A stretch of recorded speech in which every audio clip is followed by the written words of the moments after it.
Hey, Howell here.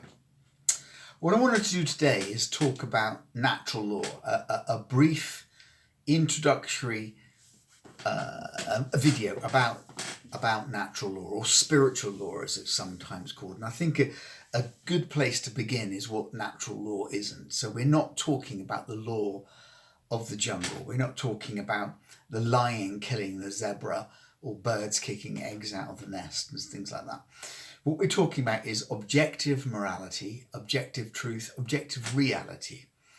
The idea being there is such a thing as right and wrong. There is such a thing as truth, and you don't get to decide what is right and what is wrong. It's inherent in creation, inherent in nature.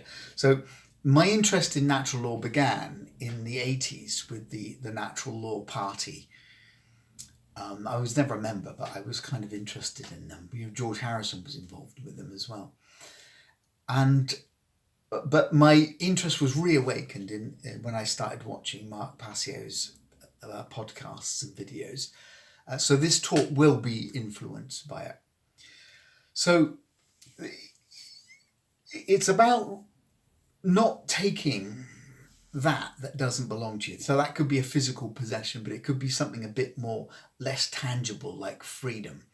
And it's not causing harm to another being. So if I give you an example, I was walking down a Psychopath on my way to the airport, and I had a big bag of euros, and I had my passport and everything. And two sort of young psychopaths jump out on me, put a great big knife under my throat, and they take the bag.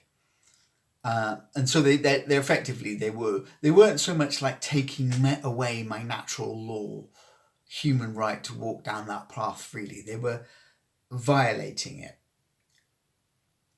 And they took what didn't belong to them. So although they didn't physically cause me any pain, they were causing me harm because of the intense amount of stress that they had caused me. I mean, I thought this was it. I was going to get serious. I thought I was going to be stabbed. I was quite relieved when they didn't stab me. And so you can sort of make a difference between pain. So you have a physical pain, you have suffering, which is the drama, and then you have harm.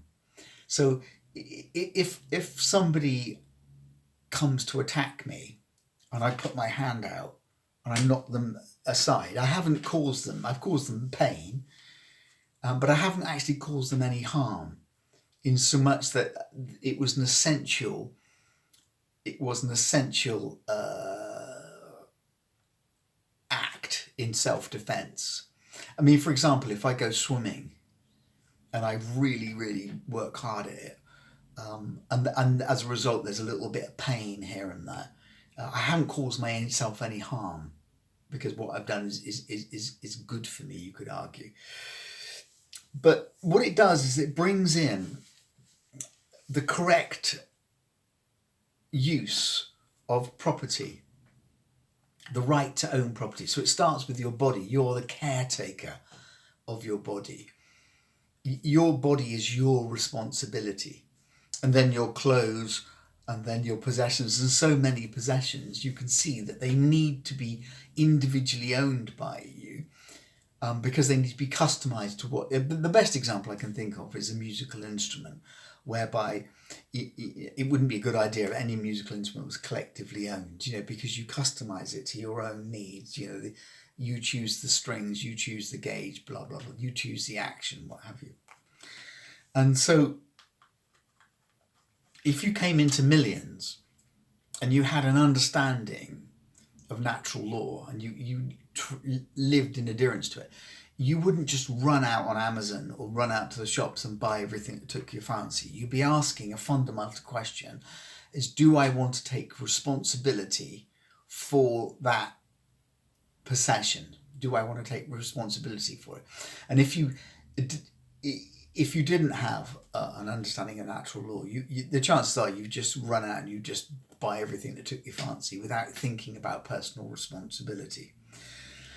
And another really important aspect of natural law is mental constructs, that exists as an existential reality in nature, and that is a mental construct. So looking at authority and government and seeing that they are in effect mental constructs. Authority doesn't actually exist. It's all based on agreement.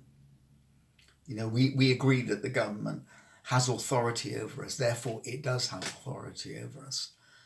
If you look at any run up to any democratic election, you tick a box every 4 or 5 years, and what you're doing effectively is relinquishing your own right, violating your right to self-autonomy, and you're giving away that to a political party or a government in what is a ritual. If you see the closing down, especially in the UK, you see the closing down and the opening of Parliament. It is a ritual that goes on.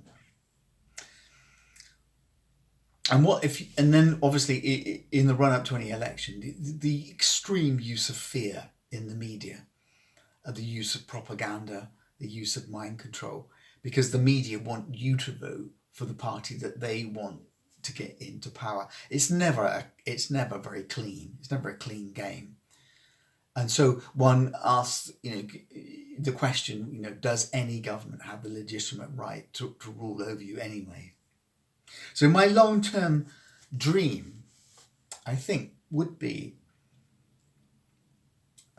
zero government, or at least like a Thomas Paine style government. It's a difficult one. Where a Thomas Paine style government would be a very limited, concentrated government that dealt with, I think enforcement is the word that he used. It would be enforcement where where a government step in only to protect people from their vices, or a zero government. But both of those would rely on people understanding the virtues of the principles of natural law.